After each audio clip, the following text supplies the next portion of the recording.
পাকিস্তান, তুরস্ক, সৌদি সামরিক জোটে যোগ দিতে পারে বাংলাদেশ।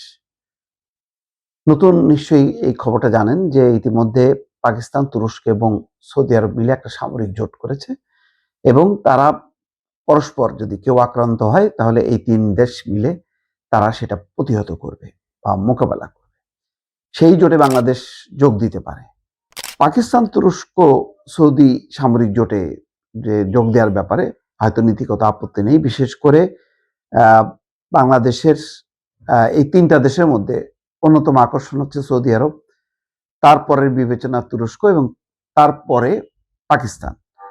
তো এরকম জোটে যোগ দিলে বাংলাদেশ নানাভাবে লাভবান হবে।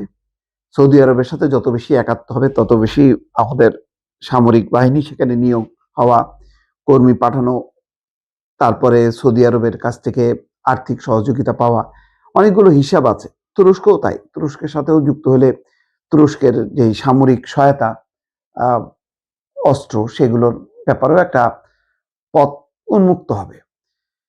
কিন্তু এটার একটা মানে অন্য প্রতিক্রিয়াও আছে। এই ধরনের জোটে ব্যাপারে ভারত নিঃসন্দেহে এটা ভালোভাবে নেবে না।